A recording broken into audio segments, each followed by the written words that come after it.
doing the right thing. People keep saying, well, you know, Andre Ward wants to fight him. Why won't he fight Andre Ward?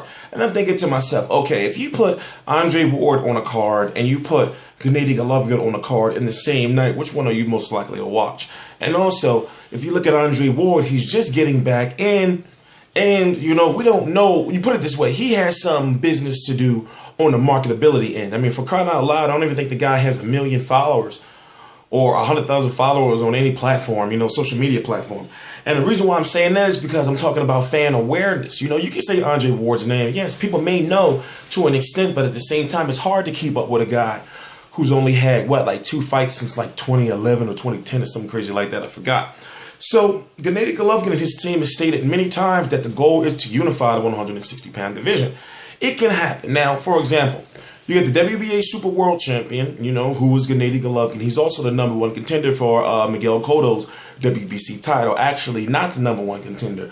Him and Martin Murray have to fight. The winner of that will be the #1 contender. Martin Murray versus Golovkin is going to be taking place February 21st, 2015 in Monaco, Monte Carlo. I don't know if it's going to be a tape delay on HBO. So basically what I'm saying is I know I'm going to be watching the fight, but I believe I'm going to be watching it at about 5, 6 p.m. Eastern Standard Time. To whereas an HBO is going to air it, you know, maybe not live, but well, maybe live and most likely later on that night.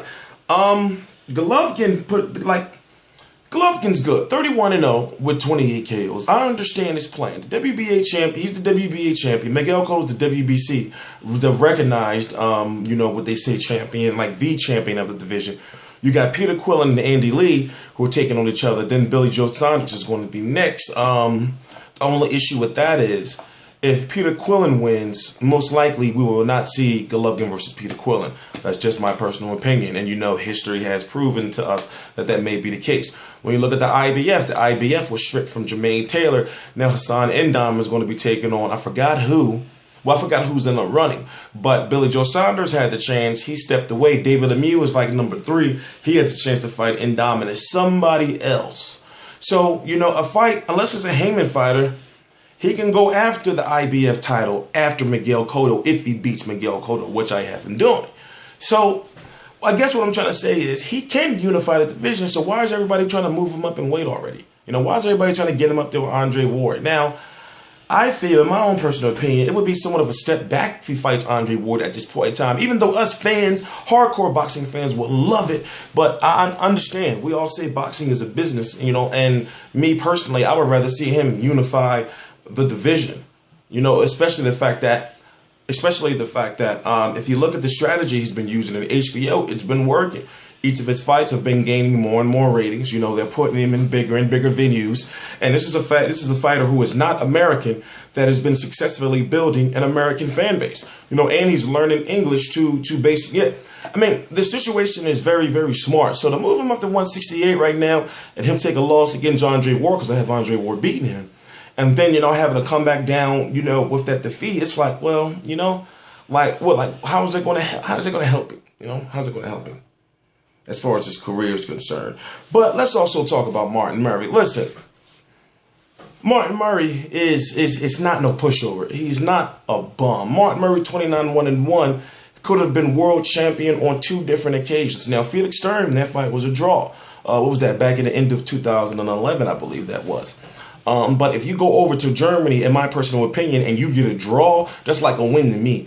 But in that fight, what we've seen from him is, as we've seen from him numerous times, he is a slow starter. He can be someone known as a notoriously slow starter, to the point where he's learning who you are, basically. You know, so he'll move around the ring quite a bit, you know, and I'm not talking about like in an annoying way, but he'll move around quite a bit and only throw 1-2 punches, you know, at a time, and then, you know, start getting comfortable later on in the fight, rounds 5, 6, 7, you know, and 8, in which he did in the Felix Sturm fight.